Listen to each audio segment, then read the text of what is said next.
Hermanos, en este estudio hemos tratado de entender los pormenores del juicio final o juicio escatológico. Hemos estudiado la existencia de un registro infalible para el juicio final, la certeza y necesidad del juicio final, el tiempo del juicio final, el propósito del juicio final, el juez del juicio final, los objetos del juicio final, la norma por la cual serán juzgados los hombres en el juicio final. Así que ustedes ya están muy preparados para un examen de conocimiento de lo que será la doctrina del juicio final. Y esto nos ha dado gran perspectiva de este evento escatológico. Culminaremos hablando del objeto del juicio final y de sus partes. Así que el objeto del juicio final. No hay que confundir el tema, pues en enseñanzas pasadas vimos los objetos del juicio final, para referirnos a quienes iban a comparecer ante el juicio final. ¿Quiénes son los seres, los individuos, los objetos? Y dijimos que eran hombres y ángeles, pero aquí hablamos del objeto. Es decir, ¿qué es lo que se va a juzgar? ¿Cuál es el objeto a juzgar? ¿Cuál es el asunto que se va a juzgar el juicio final? Bueno, vamos a decir que no es el objeto, la salvación. Hemos dicho que el asunto de la el objetivo del juicio no es determinar el estado legal del individuo. No se indagará si un individuo está o no en Cristo. ¿Me hago entender? El juicio final no se presentan gentes y el Señor va a hacer un examen exhaustivo para ver si este era o no un hijo de Dios. De eso no se trata. El propósito del juicio final, para darle un término bíblico, no es determinar si alguien es una oveja o alguien es un cabrito. Esto es claro en la enseñanza de Mateo 25, 31 al 33, donde dice: cuando el Hijo del Hombre venga en su gloria, y todos los santos ángeles con él, entonces se sentará en su trono de gloria, y serán reunidas delante de él todas las naciones, y apartará los unos de los otros, como aparta el pastor las ovejas de los cabritos, y pondrá las ovejas a su derecha y los cabritos a su izquierda. Si usted nota, primero el Señor los separa y luego los juzga. O sea que no los juzga y así los separa como ovejas y como cabritos, sino que en el cielo ya cada uno, en el juicio, ya el Señor los separa y luego viene el juicio. Así que primero hay una separación entre el que es salvo y el no salvo, y luego son juzgados. Recuerdo que simbólicamente el juicio final nos habla de dos libros. Uno, que es el libro de la vida, quienes están, los que han sido alcanzados por la gracia, los que han sido librados de la condenación eterna, y están apuntados, por así decirlo, simbólicamente en el libro de la vida del Cordero. ¿Y cómo es que llegaron a estar allí? Pues porque en vida, estando en vida, creen en el Señor, no después de muertos, sino en vida, se acogieron a los términos de la gracia del Señor y fueron así justificados, se abrazaron a Cristo por medio de la fe. Entonces, si el punto no es juzgar, o más bien determinar quién es salvo o no, ¿qué se juzgará en el juicio final? Segunda a los Corintios 5:10 nos da la respuesta más clara. ¿Qué se juzgará en el juicio final? Segunda a los Corintios 5:10 da la respuesta más clara. Porque es necesario que todos nosotros comparezcamos ante el tribunal de Cristo para que cada uno reciba según lo que haya hecho mientras estaba en el cuerpo, sea bueno o sea malo. Así que, ¿qué podemos sintetizar de cuál será el objeto del juicio final? Pues, hermanos, que cada uno reciba según sus obras. el juicio final es un juicio de obras. Yo sé que esta expresión es difícil a la luz que parece que en Mateo y en Mateo 25 y en muchas escrituras se les da el reino de Dios a la luz de lo que hicieron. Es decir, tuve hambre, me diste de comer, estuve sediento, me diste de beber, en la cárcel me visitasteis. Y después dice, venid benditos de mi Padre. Es como decir, he visto sus obras, y gracias a las obras que vi, el cielo está preparado para ustedes. Eso nos mete en un gran problema, en una contradicción bíblica. ¿Por qué? Porque si así es el juicio, estaríamos diciendo que los hombres son salvos al final por sus obras, por su desempeño, por su obediencia. Eso sería una contradicción completa al Evangelio de la gracia del Señor, de la fe y el arrepentimiento para la salvación. Ahora, ya vamos a explicar eso, pero en el juicio final, aunque no se determine salvación o condenación, es un juicio de la existencia terrena o temporal de los individuos. No se tendrá en cuenta lo que pasa con ellos después de la muerte. Corintios dice, para que respondan o para que cada uno reciba lo que haya hecho mientras estaba en el cuerpo. Entonces, no piense que después de muerto la persona seguirá acumulando cualquier otra cosa o podrá al menos un momento, ¿qué tal se arrepienta después? ¿Será que Dios es, misericordioso? Es misericordioso, ¿verdad? Pero es para que reciba lo que haya hecho en el cuerpo. No tiene... el punto es, ¿qué hizo en el cuerpo? El juicio incluye el juicio de hechos o actos, de palabras y pensamientos. Eso es bíblico, nos lo enseña la Escritura en Mateo 25, 35 al 40, como ¿qué se califica o qué se trae al frente? Tuve hambre, me diste, tuve sed, me diste. De cierto os digo que cuando lo hiciste, a uno de mis pequeños, a mí lo hiciste. ¿Sí nota dónde está el énfasis de las palabras? En lo que la persona hizo. También mirábamos en Apocalipsis 20:12, y vi a los muertos grandes y pequeños de pie ante Dios, los libros fueron abiertos, y fueron juzgados los muertos por las cosas que estaban escritas en los libros según sus obras. Así que por decirlo de alguna manera, en el día del juicio se abrirá el expediente de todo lo que hayamos hecho. Pero también la palabra de Dios nos dice, como en Mateo 12:36, que el juicio también tendrá que ver con las palabras que hayamos dicho.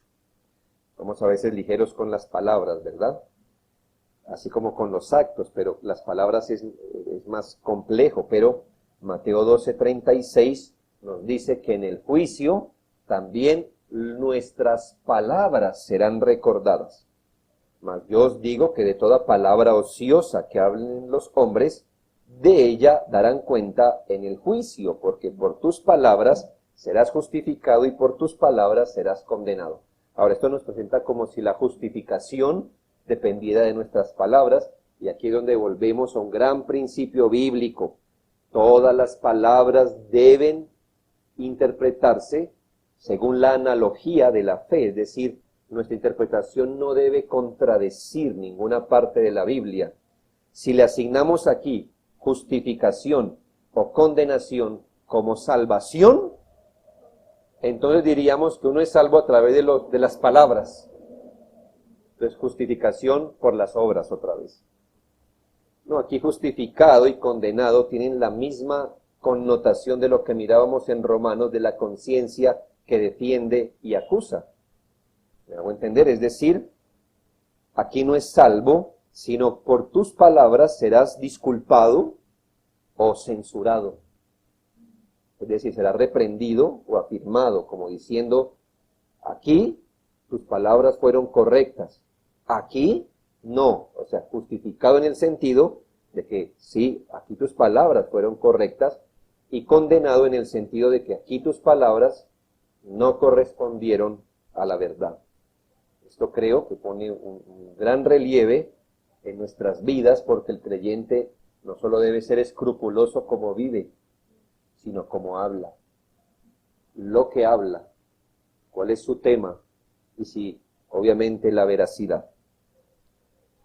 Primera los Corintios 4:5 enseña que aún los pensamientos serán traídos, los pensamientos de los hombres serán traídos a juicio. Primera los Corintios 4:5. Así que no juzguéis nada antes de tiempo hasta que venga el Señor, el cual aclarará también lo oculto de las tinieblas y manifestará las intenciones de los corazones, y entonces cada uno recibirá su alabanza de Dios. Y Romanos 2:16 afirma lo mismo. Romanos 2:16. En el día en que Dios juzgará por Jesucristo los secretos de los hombres. Entonces aquí ya hallamos el cuadro completo. ¿Qué será juzgado? Pues todo lo que haya ocurrido en la vida del individuo, sea esto hechos o actos, lo que hicimos, las palabras que dijimos y los pensamientos o las intenciones, como dice Corintios, las intenciones del corazón. En suma, hermanos, no hay nada que se vaya a esconder ese día. Así que tranquilo, hermano. Aparte de los hechos, palabras y pensamientos, de lo demás no se preocupe, que no será traído a la luz. ¿Qué le parece? ¿Verdad? Nada se quedó por fuera, ¿verdad? Todo va a ser expuesto. Por eso dice la Biblia que todas las cosas serán desnudas. Sí, es como si el pergamino fuera, mientras está enrollado, no se ve todo, pero el pergamino va a ser abierto completamente. Es muy útil reconocer en esto que hay una unión inseparable entre la fe salvadora y las obras, o la ausencia de fe salvadora y las obras que esto produce. Y aquí está lo interesante.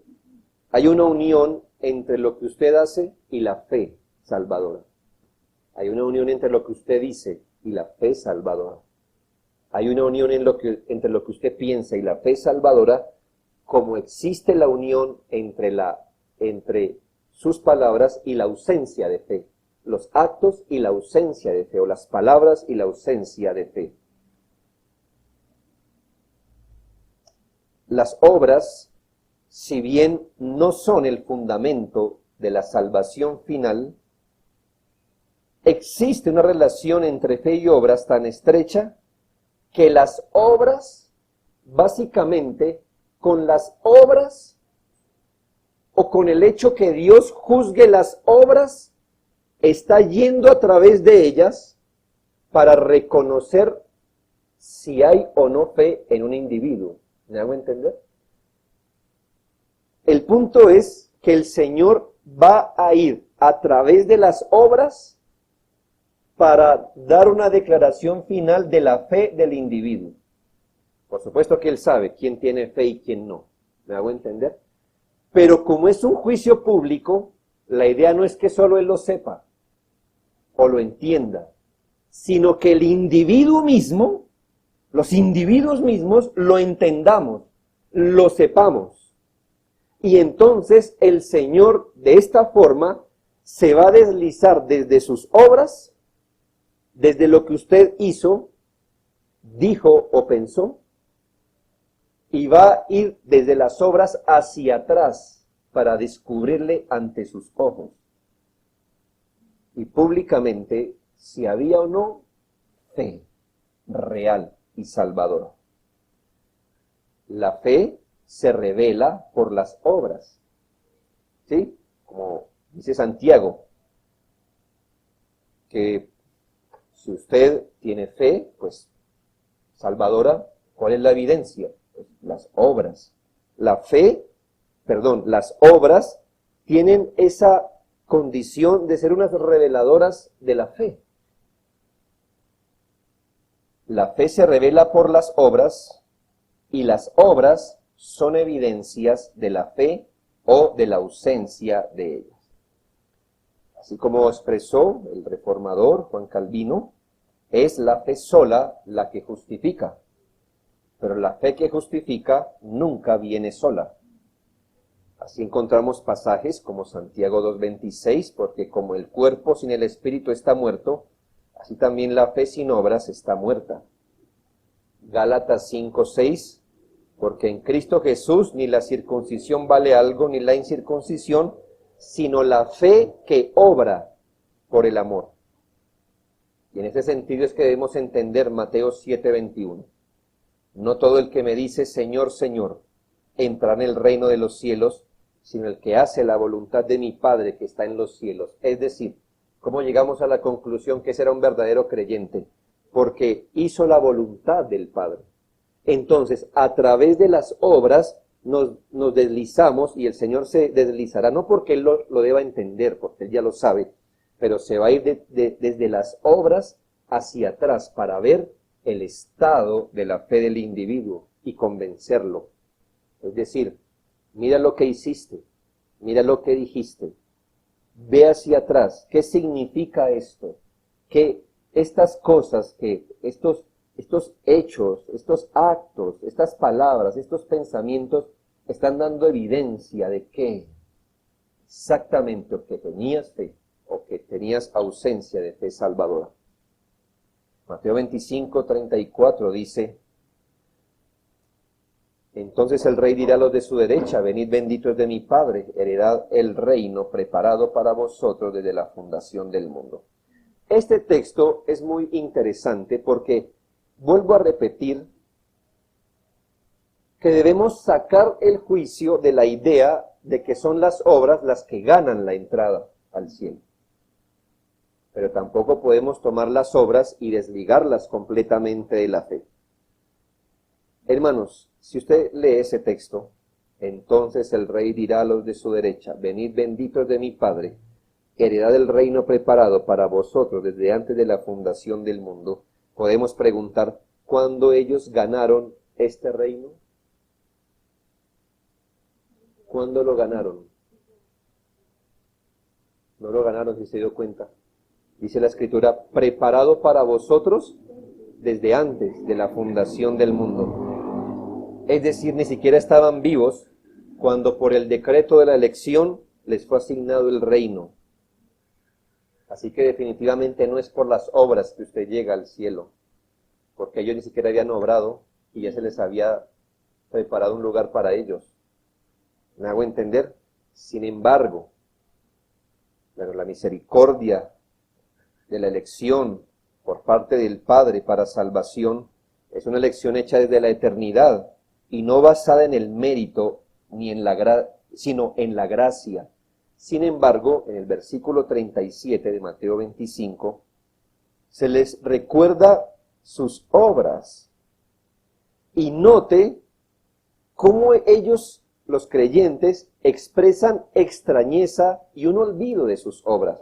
Dice, entonces los justos le responderán diciendo, Señor, ¿cuándo te vimos hambriento y te sustentamos, o sediento y te dimos de beber? Y esto nos muestra la manera o la motivación con las que ellos estaban haciendo las cosas. No había ningún interés meritorio en hacerlas. ¿Por qué? Porque cuando el Señor les dice, ustedes hicieron esto, si ellos lo hubieran estado haciendo para ganar el cielo, hubieran dicho, entonces lo logramos, ¿verdad? Ellos dijeron, ¿y cuándo hicimos esto? Es decir, cuando obraron, no tenían la más mínima intención de ganarse el cielo, tanto que lo olvidaron. Ellos obraban de forma espontánea, pero al obrar de forma espontánea, estaban mostrando la fe en Jesucristo y el amor por sus hermanos, y eso evidenció que tenían fe en el Señor. Los impíos demostraron no haber sido verdaderos creyentes. ¿Y cómo se determina? Les recuerdo que el juicio es una publicación, ¿no? No es algo para enterar a Dios, sino es una publicación. ¿Cómo se determina que estas personas no tenían fe? Porque tuve hambre, y no me diste, estuve enfermo y no, me hago entender, todas estas cosas evidenciaron que no tenían fe. Podemos concluir que el juicio será un juicio respecto a la fe. Es de obras que evidencian la fe, es lo que le quiero decir. Es un juicio de obras que evidencia la fe. Al final es un juicio que tiene que ver con la fe, pero es un juicio de obras. Será un juicio según la fe se manifiesta en las obras, es lo que quiero decir. Un juicio de fe que se manifiesta en las obras. Si la fe era genuina, las obras estarán allí. Si las obras no están allí, pues la fe no era real. ¿Vamos a entender, hermanos? Es un poco complejo, pero debemos entenderlo así. No es un juicio de obras secas, sino de obras que evidencian fe. Es un juicio de una fe que se evidencia por las obras.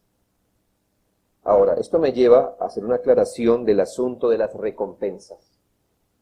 De hecho, uno de los propósitos, como habíamos enunciado anteriormente, uno de los propósitos del juicio final era asignar el grado de recompensa o castigo. Y vimos un buen preámbulo en la sesión anterior, porque depende la luz que usted tenga, la responsabilidad que usted haya mostrado, se le asignará, ¿me hago entender? Ya sea el grado de recompensa o de castigo. El grado de castigo, pues, está en las parábolas donde dice que este siervo será azotado más o que recibirá mayor condenación, dándonos a entender que aunque el perdido esté perdido y condenado, otros lo estarán más, será más intenso su castigo. Es difícil entenderlo, hermanos. ¿Cómo será eso? De que no haya distinción en un sentido en la condenación. Hermano, estar condenado no le va a proporcionar ni un aliciente bueno, nada. Pero otros estarán peor. ¿Cómo será esto? No entendemos, ¿verdad? Pero complejo. En el caso de las recompensas, quizá lo veremos cuando miremos la doctrina del cielo.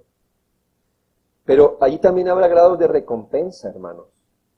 Pero mi punto por ahora es establecer el hecho mismo de las recompensas. Parece un desafío tratar de entender que si bien la salvación es por gracia, no es meritoria, y que las obras que hacen los hijos de Dios, al ser el resultado de su fe en Jesucristo, al ser el resultado de la asistencia del Espíritu Santo en ellos, no son meritorias. Entonces, ¿por qué serán recompensadas si no son meritorias? Debemos ser claros en decir que Dios tomará en cuenta las obras, porque es un Dios justo. Usted no esperaría que un Dios justo no recompense lo bueno y que trate al malo o al bueno con la misma medida. Usted no lo esperaría ni con un juez temporal, ¿me hago entender? Usted no esperaría ni siquiera de un maestro que le ponga 10 a todos. No sé si 10 o que se calificará hoy, pero en mi época era de 10. Usted no espera que el alumno que hizo el mapa chueco, 5 minutos antes de iniciar la clase, reciba la misma recompensa que el joven que hizo todo. Ese no se usa, ¿verdad?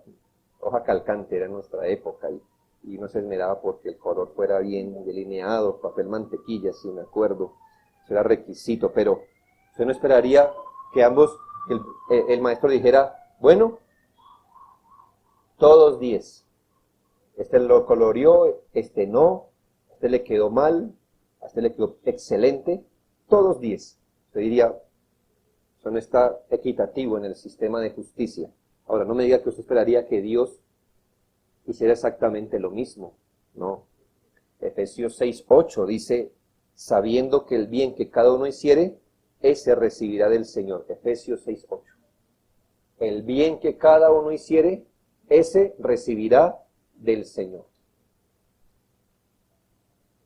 Hebreos 6:10 está más fuerte, porque Dios no es injusto para olvidar vuestra obra y el amor que habéis mostrado habiendo servido a los santos y sirviéndoles aún.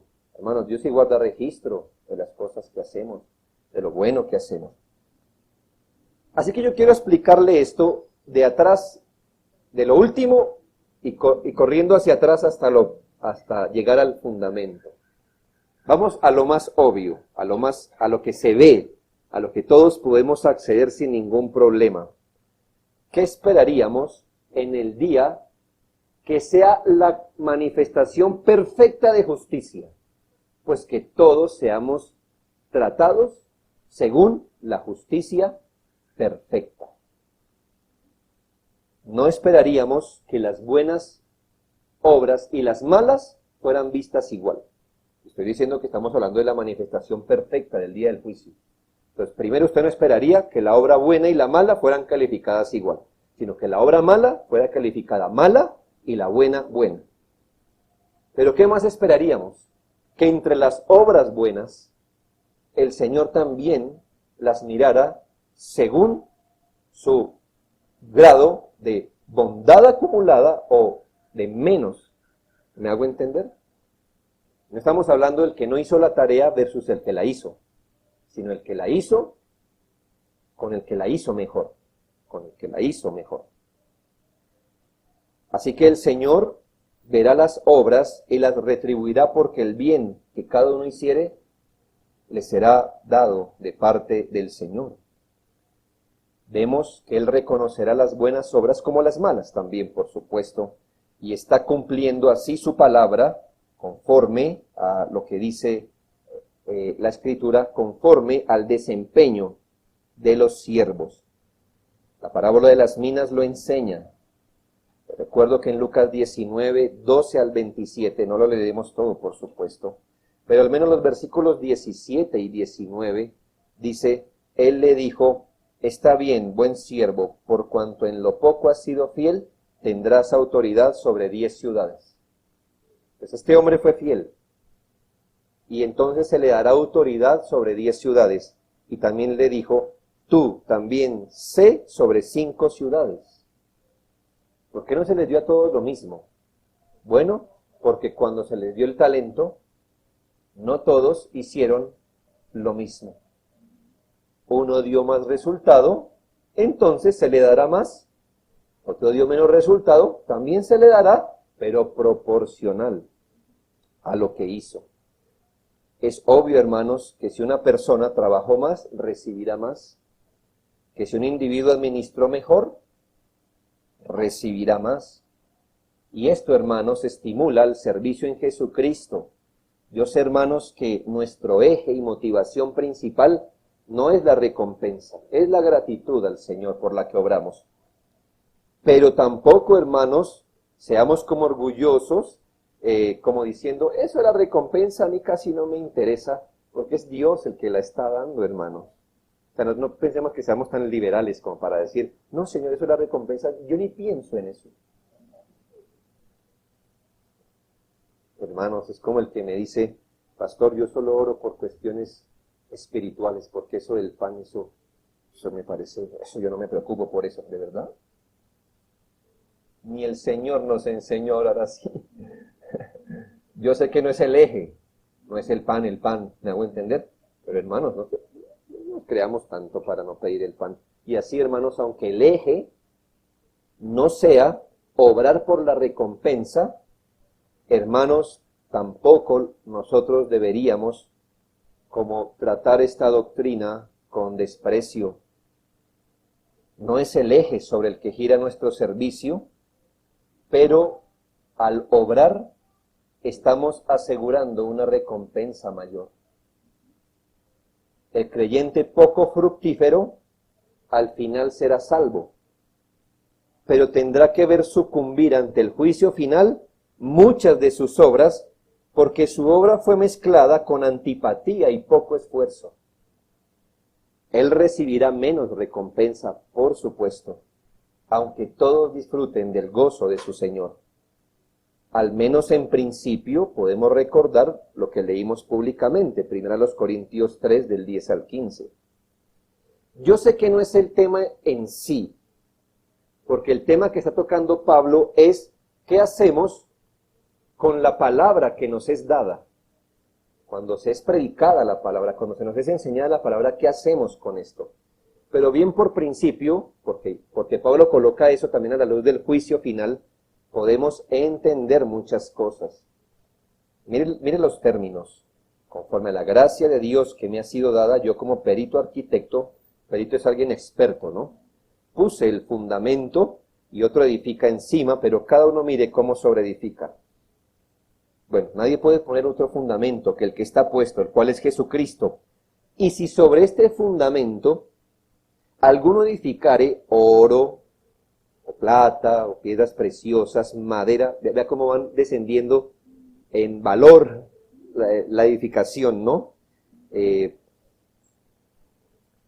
Piedras preciosas, madera, heno, hojarasca, la obra de cada uno se hará manifiesta. ¿Y dónde será manifiesta? Bueno, el apóstol nos lleva al juicio. Se hará manifiesta. Porque el día la declarará, pues por el fuego será revelada. Y la obra de cada uno, cual sea el fuego, la probará. Si permanece la obra de alguno que sobreedificó, recibirá recompensa. Si la obra de alguno se quemare, él sufrirá pérdida. Si bien él mismo será salvo, pero será salvo así como por fuego. Así que, hermanos, yo sé que eso tiene un contexto inmediato, una aplicación, que es que, hermanos, el Señor va a probar lo que nos da.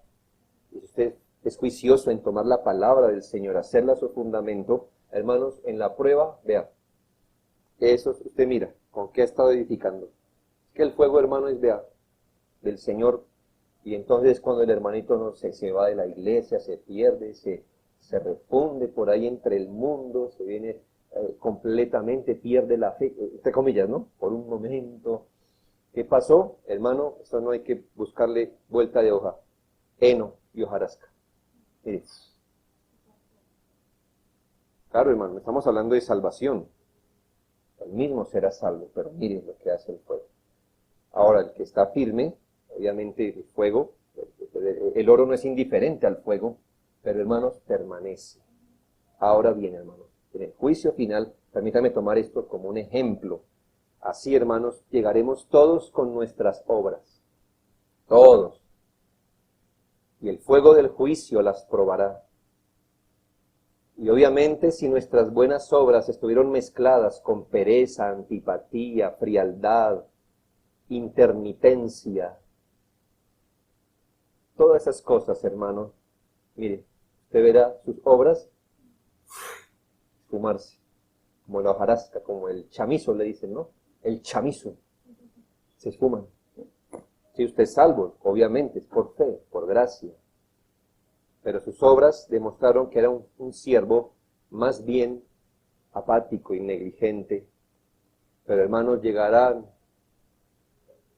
hermanos, gente de Dios, cuyas obras pasadas, obviamente no perfectas, por supuesto, no se trata, pero encontrará el Señor motivación bíblica, entendimiento, esmero, esfuerzo, y el Señor no va a tratar igual lo uno que lo otro, porque es el juez justo. Déjeme ir un paso atrás. Está bien. Entonces hemos entendido que ellos son recompensados por lo que llevan en sus manos. Ahora, déjeme ir atrás. ¿Por qué estos justos llevan en sus manos buenas obras? Yo le digo, ¿por qué traen delante del Señor sus obras? Porque les fueron enseñadas y señaladas por Dios, no porque ellos las crearon de sí mismos o se las inventaron.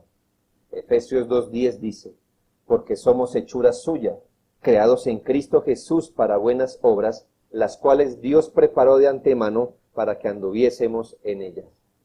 Así que desde antes el Señor preparó esas obras en las que vamos a andar y con las cuales nos presentaremos delante del juicio. ¿Sí nota?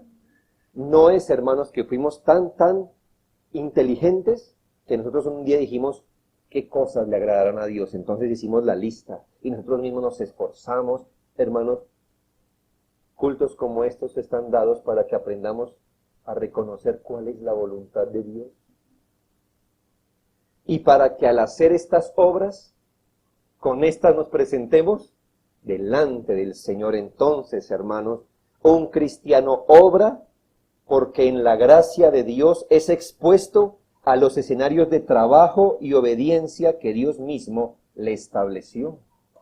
Por eso obra el creyente, porque Dios nos dio a cada uno de nosotros unos escenarios específicos de trabajo y obediencia que Dios mismo estableció. Con ese desempeño que tengamos, nos presentaremos delante del juicio y según estas obras seremos recompensados. Pero quiero ir un paso más atrás. ¿Ya entiende? Pues vamos como el parqués, pero de atrás para adelante. La recompensa. ¿Por qué recompensa? Porque se obró más o menos. ¿Por qué se obró? Porque Dios nos expuso, ¿verdad?, los escenarios para obrar, para que al obrar fuéramos recompensados. Ahora, ¿por qué se obró? Si no es por la capacidad que Dios le da a cada uno para obrar. El mismo Pablo dice, conforme a la gracia que me ha sido dada, yo como perito arquitecto puse el fundamento. ¿Quién puso el fundamento, hermanos? Pablo. ¿Sí? Ahí dice, puse el fundamento. Como arquitecto, yo puse el fundamento. Dios no lo puso por él. Nadie más lo puso por él. Pablo puso el fundamento. ¿Pero por qué lo puso? Por la gracia que le fue concedida. Si nota, hermano, no está anulando a Pablo el Señor. ¿Quién predicó? ¿Quién viajó? ¿Quién se esforzó? Pablo. ¿Y por qué lo hizo Pablo? Por la gracia de Dios que le fue dada. Ahora, si a esto usted le suma que finalmente todas nuestras obras tienen la mancha del pecado, encontramos definitivamente que por eso las obras no son meritorias. Por lo que la recompensa, al final, Dios está recompensando su propia obra en nosotros, sin anularnos. Está recompensando su propia obra en nosotros, sin anular nuestro esfuerzo, sino porque produjo en nosotros ese esfuerzo. Es decir, Dios no está recompensando su propia obra mientras Pablo estaba cruzado de brazos. Él recompensó su propia obra, ya que este hombre se entregó, pero igual se entregó por su propia gracia, en los escenarios que Dios mismo le puso a Pablo para obrar. Nuestras obras serán recompensadas porque vienen de un corazón que el Señor alcanzó por su gracia salvadora. Serán recompensadas porque vienen de un corazón que está siendo transformado por el Espíritu. Serán recompensadas porque vienen apegadas a lo que la palabra de Dios dice, porque son obras que el Señor nos señaló de antemano. Son recompensadas porque vienen de las capacidades que el Señor nos da y porque son hechas en Jesucristo. Pero esto, hermanos, no debe entenderse de manera mecánica, pues creemos que en lugar de llevarnos como autómatas de aquí para allá, o sea, si lo que usted está esperando es que el Señor lo lleve, ¿verdad? Como llevarlo como una marioneta, ¿verdad? Y el Señor le abra la mano así, ¿verdad? A la mano y se la cierre y le lleve el vaso así y se la quite. Y entonces Él dice, porque todo es mío, porque es por mi gracia. Lejos de allá, lo que hace el Espíritu Santo es energizar, infundir gracias particulares. El Espíritu Santo produce esmero, esfuerzo, que luego el mismo Señor recompensa cuando lo ve en uno de sus hijos. Así que no es nada mecánico, es algo dinámico. Nadie debería esperar ser llevado. Es que el Señor no me ha movido a hacer esta obra. Finalmente todo es por gracia, yo lo creo, está razonando mal. Como todo es por gracia, según la capacidad que Dios da, según las oportunidades que Dios da, yo estoy esperando la gracia. Es una muy mala manera de entender la gracia del Señor, porque entonces estaríamos anulando el asunto de nuestra responsabilidad. ¿Qué hace el Espíritu? Da iniciativa, energiza, produce esmero, esfuerzo, que luego recompensa. Note cómo lo plantea nuestra confesión de fe en el capítulo de las buenas obras, en el capítulo 16, párrafo 3. ¿Usted logra entender eso? Uy, se hace un gran favor al alma. Dice, la capacidad que tienen los creyentes para hacer buenas obras no es de ellos mismos en ninguna manera. ¿Estamos claros ahí, verdad? La capacidad que tenemos de hacer buenas obras no es de nosotros, en ninguna manera, sino completamente del Espíritu de Cristo. Y para que ellos puedan tener esta capacidad de hacer las obras, además de las virtudes que ya han recibido, necesitan una influencia real del Espíritu Santo para obrar en ellos tanto el querer como el hacer por su buena voluntad. Y eso lo creemos. Dice, sin embargo, no deben volverse negligentes por ello, como si no estuviesen obligados a cumplir deber alguno, aparte de un impulso especial del Espíritu, sino que deben ser diligentes en avivar la gracia de Dios que está en ellos. Ve, esto en la práctica puede ser así. Voy a decir cómo está mal. Yo sé que debo orar, pero quizá el Señor no ha planeado para mí de antemano el que yo sea un hombre de oración. Si quiere que yo sea un hombre de oración, me estimulará a orar. Y entonces yo sigo esperando aquí y no he recibido ese impulso del Espíritu todavía. Sigo pidiendo al Señor, dame ese impulso, esa gana de orar, porque es por gracia, hermano, porque todo lo que yo haga está mal. Esa es la mala manera. ¿Sabe, hermano? Los creyentes sabemos que estamos obligados a orar. Y oramos al Señor por fuerza, y oramos. Y somos torpes, pero estamos allí, intentamos, tropezamos, pero en ese esfuerzo, ¿sabe, hermano? Es así como ora el Espíritu.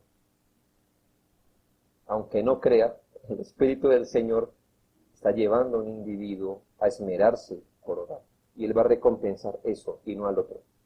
Eso es lo que le quiero decir. Así que nadie debe decir, es que el Espíritu no me ha inquietado. Aparte de su palabra, ¿con qué más cosas quiere que el Espíritu lo inquiete? Para hacer lo que debe. Así que, hermanos, el Señor va a recompensar. Esto es un aliciente para nosotros, ¿no creen?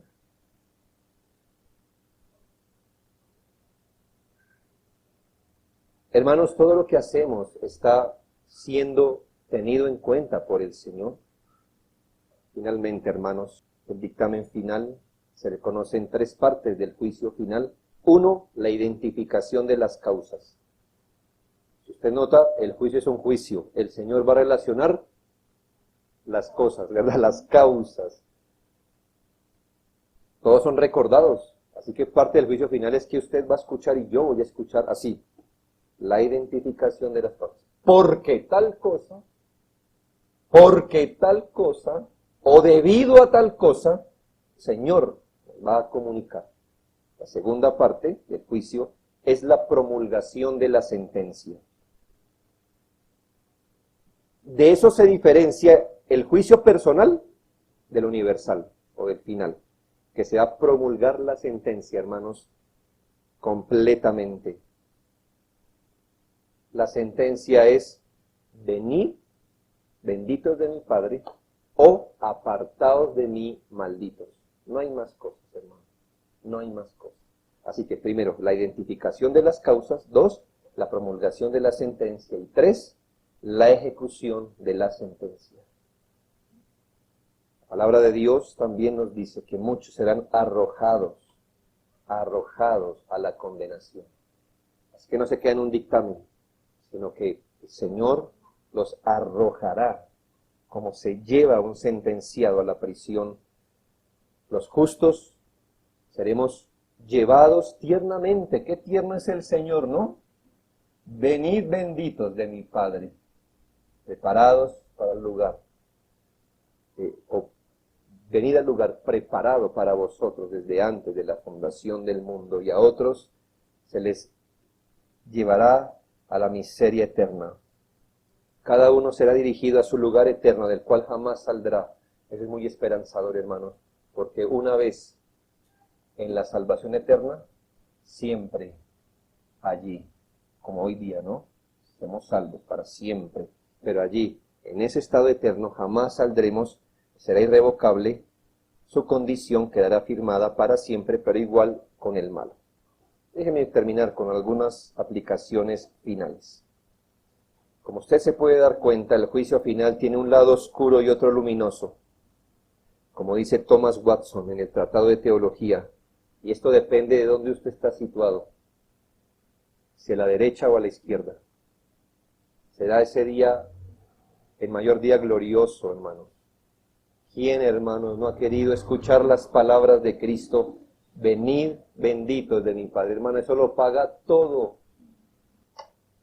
Pero, si usted está situado, hablando de la metáfora, a la izquierda, usted encontrará que ese día desolador es tan solo el principio de una gran desolación. Ese día no va a olvidar nada. Precisamente será el día donde todo será recordado de la peor manera para siempre. Dependerá de dónde usted esté situado, si con el juez final como su salvador y abogado. Imagínese ese privilegio. Él es el juez y también mi abogado. O si usted puede decir, Él es el juez y también mi enemigo. Nunca haga eso. Será un día luminoso si el mismo que lo juzga es su mismo abogado, su mismo representante. Hermano, la causa está ganada, porque el mismo juez es el abogado y salvador. Pero no es una locura ir a juicio con el juez enemistado contra usted. Imagínese este escenario, hermano, que usted vaya a un juicio, por así decirlo, y entrando al parqueadero del juzgado, se pelee con un señor que usted ve ahí, se baje en la ventana, ¿qué le pasó? Le eche el carro y bueno, vale. Usted llega al juicio, voy al juicio, aquí donde va a juzgar mi caso, y vea que ese señor con el que peleó es el juez. Usted le dice, cómeme tierra. ¿Qué hice? Qué gran torpeza, yo hubiera sabido. Pero sabe, hermano, miles de veces así es. ¿Cuántas veces ese mismo Señor predicado ahora es el juez y usted es enemigo? El anuncio del día del juicio final será una noticia lamentable. Por eso, querido amigo, tenga en cuenta 4 cosas. ¿Cómo puedo ser absuelto el día final? ¿Cómo será absuelto el día final? Primero, esfuércese por ser hallado en Cristo. Haga lo que tenga que hacer por ser hallado en Cristo. Usted dice, no sé cómo venir a la salvación, pues ore al Señor, es así mismo. Ore los días que sean necesarios, las horas que sean necesarias. La Señora, muéstrame el camino de la salvación. No hay otra manera de ser hallado en Cristo que viniendo a Él por medio de la fe. Si por ser hallado en Jesucristo pierde un pie, una mano o un ojo, dese por bien servido. Por tanto, si tu ojo derecho es ocasión de caer, sácalo y échalo de ti, pues mejor te es que se pierda uno de tus miembros y no que todo tu cuerpo sea echado al infierno. Si por seguir a Cristo tienes que arriesgar familia, reputación, trabajo, lo que sea, vea, prefiera llegar al reino de Dios así, ser hallado en Cristo, pero jamás, nunca se presente ante el juicio final sin estar en Cristo. Haga de eso una meta. Que usted sea hallado en Jesucristo y no aferrado a su propia obediencia o justicia. Sus obras no resistirán el fuego del juicio de Dios. Pero Cristo, quien probó el infierno por su pueblo, sí lo resistió, confíe en Él.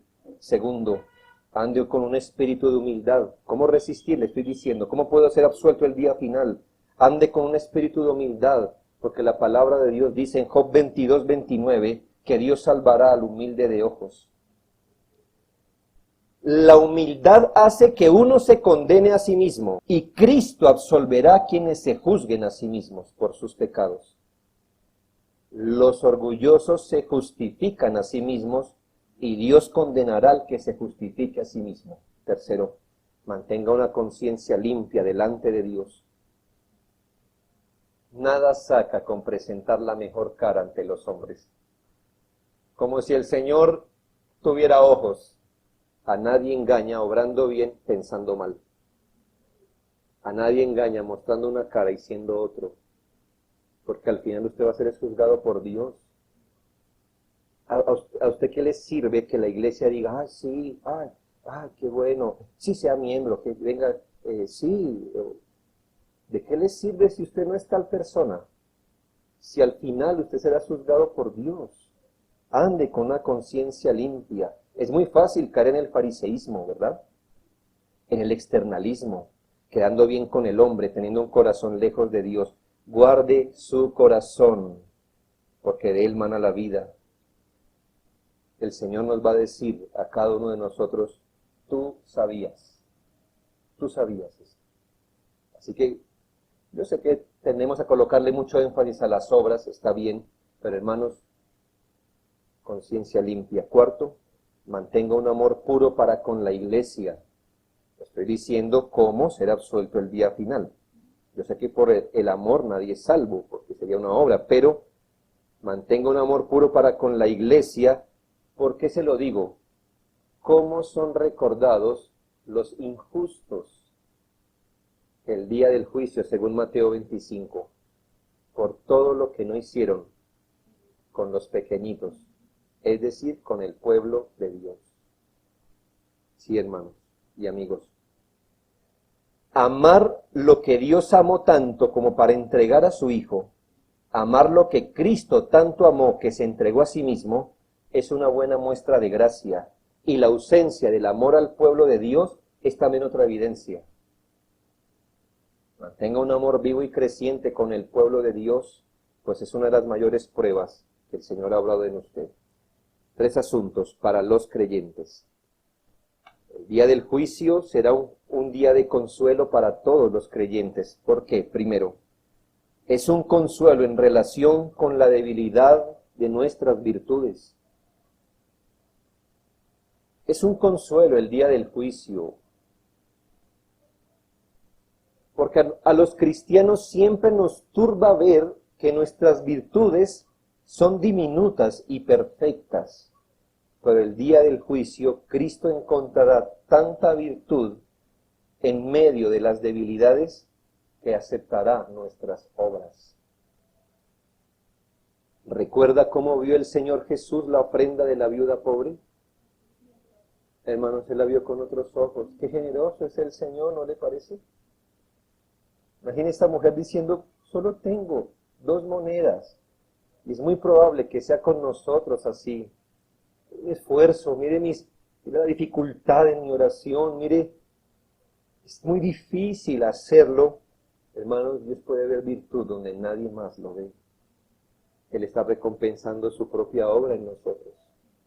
Recuerda cómo en 2 de Pedro 2:7 Lot es llamado.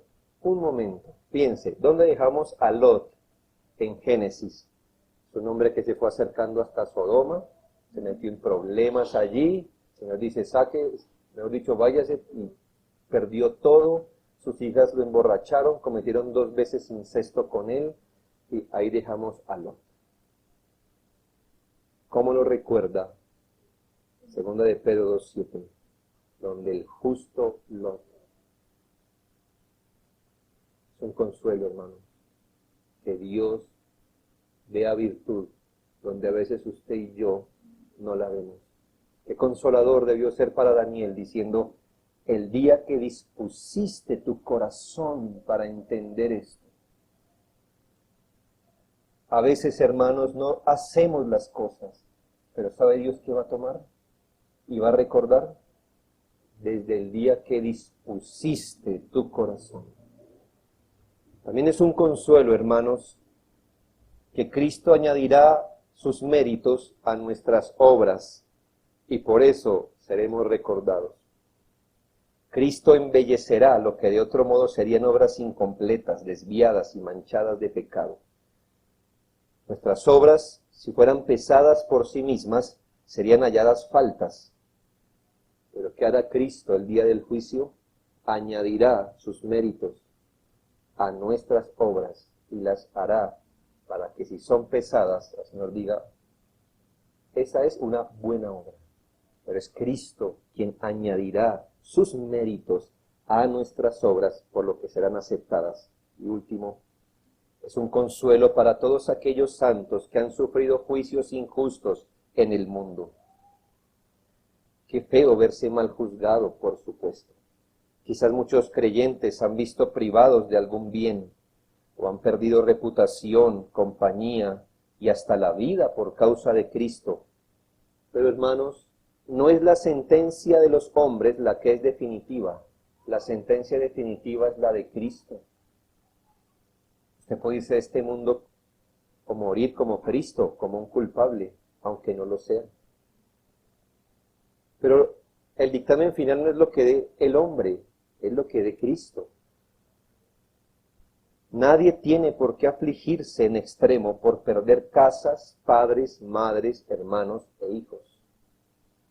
Porque en Mateo 10:29 dice, y cualquiera que haya dejado casas, o hermanos, o hermanas, o padre, o madre, o mujer, o hijos, o tierras, por mi nombre, recibirá 100 veces más y heredará la vida eterna.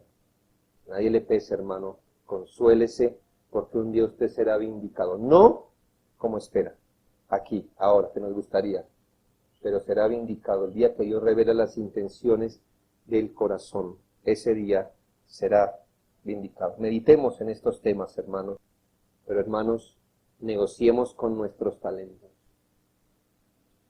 Gástese por Cristo.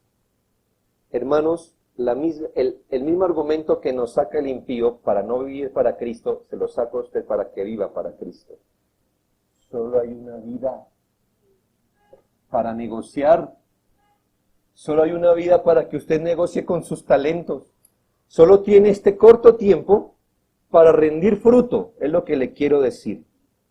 Gástese, hermano. La vida es corta, la eternidad nunca termina. No se reserve nada. A lo sumo, si se esfuerza mucho, morirá. Un segundo después de eso, empezará a vivir. No ahorre tanto para usted. Es decir, no estoy hablando de dinero, sino no se ahorre tanto, no se cuide tanto. No se cuide tanto. No se ahorre tanto. Porque sale de este mundo, mire, sin usar. Y va a resultar sin usar en el mismo lugar donde el hermano va a resultar, pero usado por el Señor. Prefiera negociar con sus talentos. Gástese. Hermanos, nos quedan pocos años, la verdad. Pocos. Al final, hermano, ¿qué aliciente será usted agonizando teniendo una cuenta de banco enorme, donde en el cielo el polvo es de oro?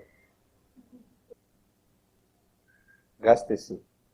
Procure traer toda la gloria sobre Cristo que pueda, con la ayuda del Señor.